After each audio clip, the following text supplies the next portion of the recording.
ہندوستان کے نور نظر ہیں، یوا دلوں کی دھڑکن ہیں، بہت ہی ہونہار اور بے پناہ فکر رکھنے والی شخصیت فیضان اعظمی صاحب تشریف لا چکے ہیں۔ فرحان اعظمی صاحب تشریف لا چکے ہیں، زوردار تالیوں سے استقبال کریں۔ میں ان کو بہت ادب سے گزارش کرتا ہوں کہ ڈائریکٹ تشریف لائیں۔ حسن غفار صاحب ان کے ہمراہ ہیں، ان کے ساتھی ہیں، میں ان سے بھی گزارش کرتا ہوں کہ عذرائے کرم وہ ڈائریکٹ تشریف لائیں، زوردار تالیوں سے استقبال کریں۔ عالم نظامی صاحب اپنے کلام سے آپ کو نواز رہے تھے، آپ محظوظ ہو رہے تھے، اور اس تاریخی منظر کو جس محبت جس یقین کے ساتھ عاصم صاحب نے پیش کیا ہے، یقیناً ان کی فکر کو سلام، ان کی سوچ کو سلام۔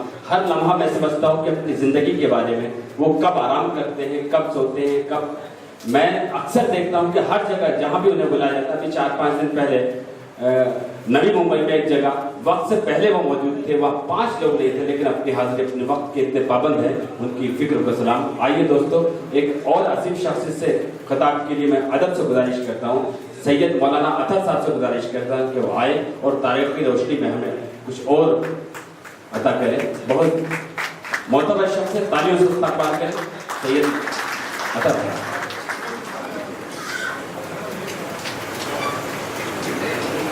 آج کی اجلاس کی صدارت کر رہے انجمن اسلام کے صدر اور مشہور ایجوکیشنسٹ جناب ڈاکٹر ظہیر قاضی صاحب، ہمارے اور آپ کے دلوں کی دھڑکن، ہمارے ہر مسئلے کے حل کے لیے ہر جگہ ہر وقت سب سے آگے رہنے والے ہمارے سیاسی اور سماجی رہنما جناب ابو عاصم اعظمی صاحب، یہ بڑا ہلکا انداز ہے یار۔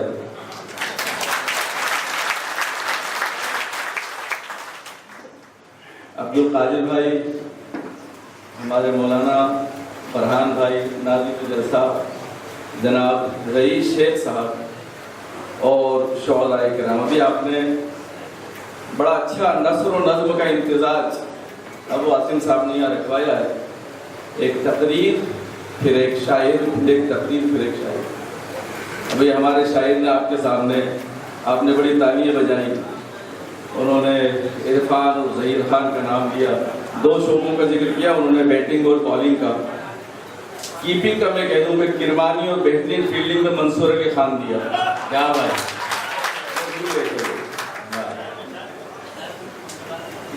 محمد کہہ کے رہے ہیں، تاریخ بہت بڑی۔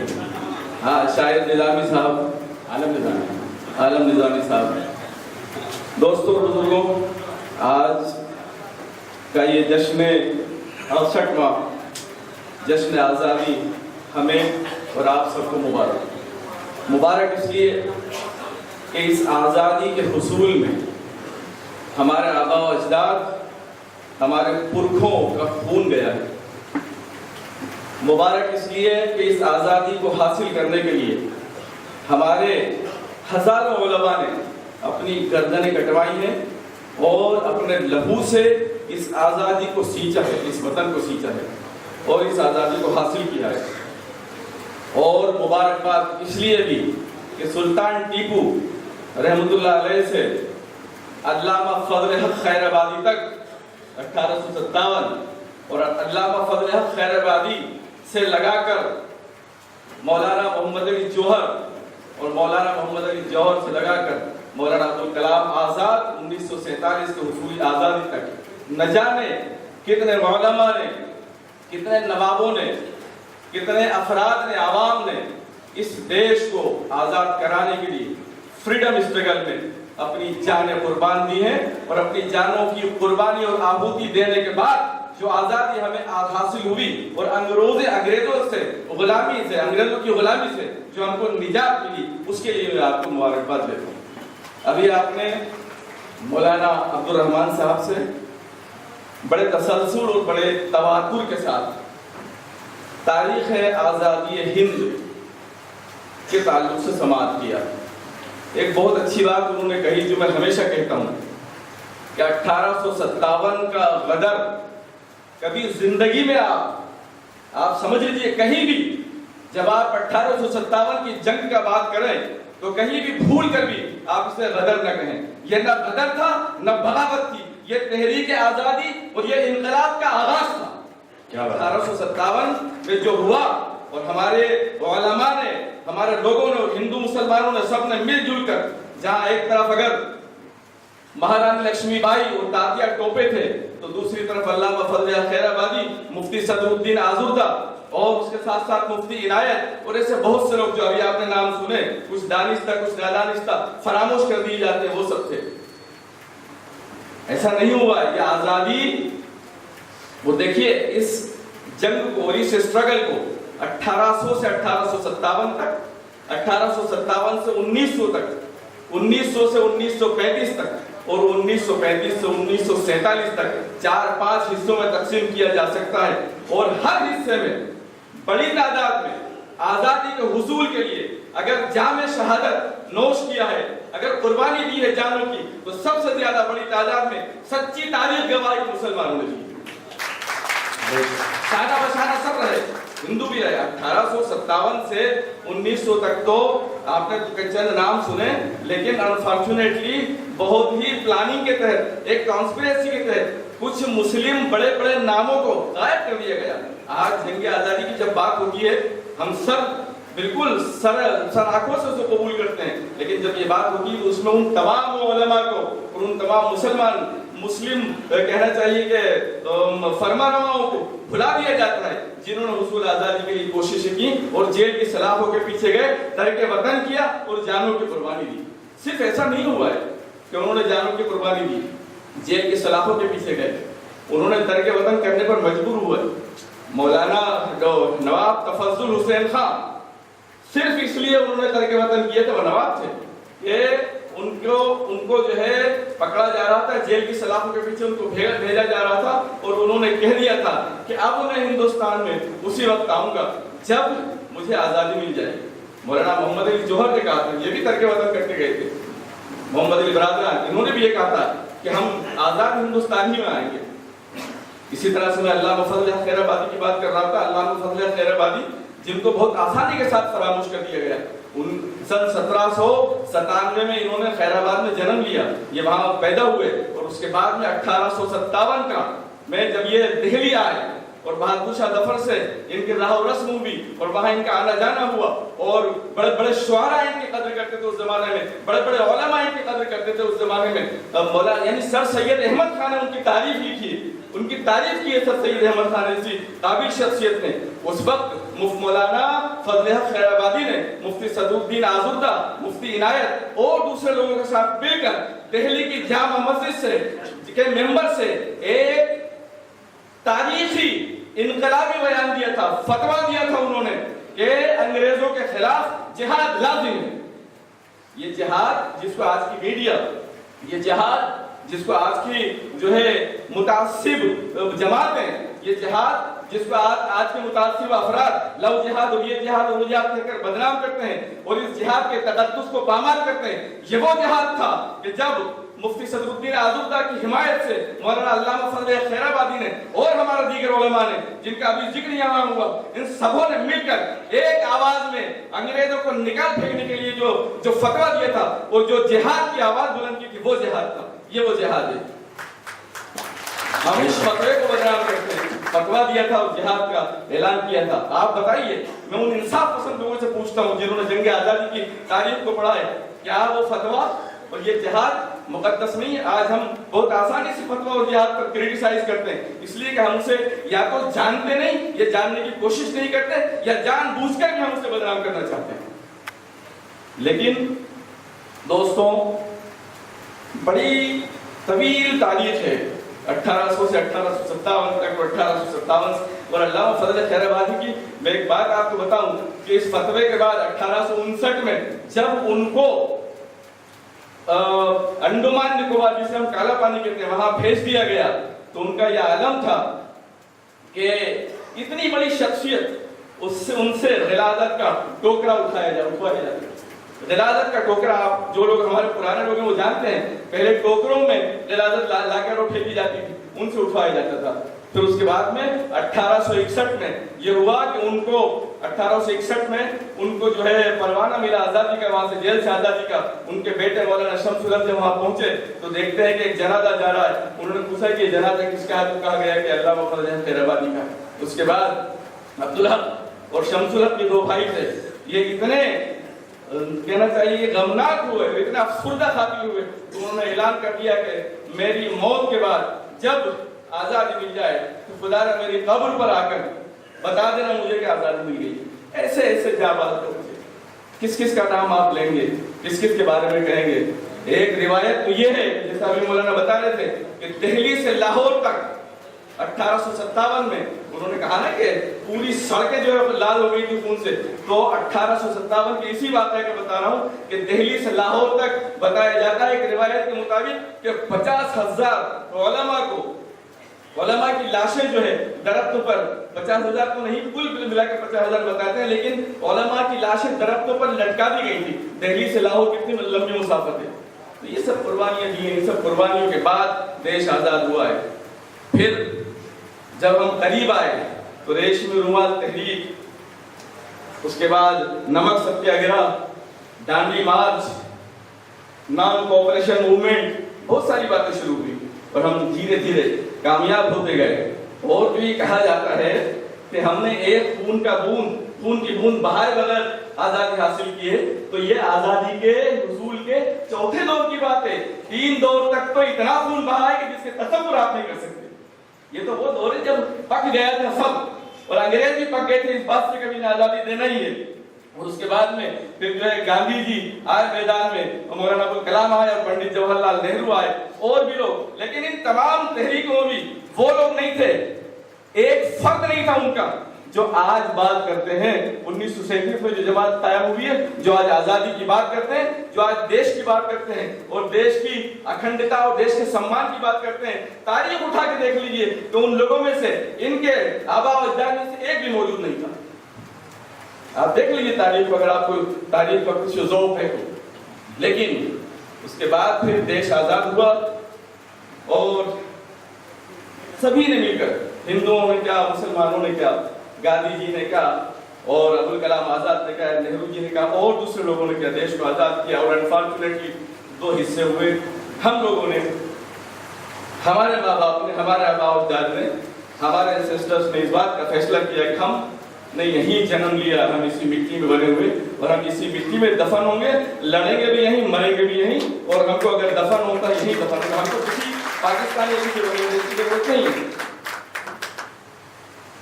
اب اگر تاریخ کی روشنی میں ہماری قربانیوں کا حباب دیکھا جائے جو ہزاروں خون گردنوں سے بھرا ہوا ہے، تو دوسری طرف دیکھا جائے کہ تاریخ آزادی کے حصول کے بعد ہمیں کیا ملا.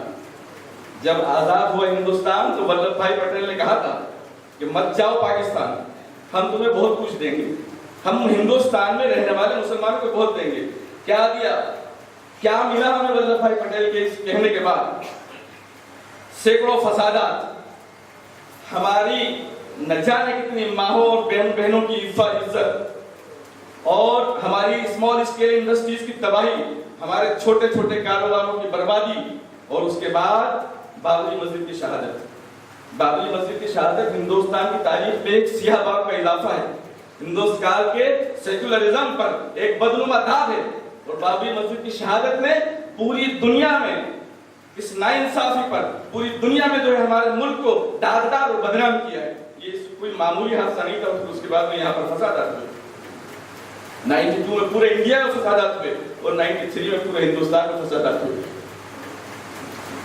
لوگوں کا یہ کہنا ہے کہ 2500 لوگ مارے گئے. غیر سرکاری رپورٹ 900 مارے گئے. چلیے ہم سرکاری رپورٹ پر بات کرتے ہیں. 900 مارے گئے تو ان 900 کو مارنے والے کوئی تو ہے نا، 1 2 10 نہیں، سینکڑوں ہوں گے. کہاں ہیں وہ سب لوگ؟ سری کرشنا کمیشن نے 5 سال میں اپنی غیر جانبدار تحقیق میں باضابطہ نام لے کر کے بتایا ہے کہ یہ ملزم، یہ مجرم، یہ مجرم، یہ مجرم. لیکن ایک بھی مجرم ابھی تک جیلوں کے سلاخوں کے پیچھے باضابطہ طور پر نہیں گیا. ایک بھی ورڈکٹ ایسی نہیں آئی جس میں یہ کہا گیا ہو کہ سری کرشنا کمیشن کے فسادیوں کو، جن لوگوں نے فساد میں حصہ لیا تھا وہ مجرم ہیں اور ان کو اتنے سال کی سزا.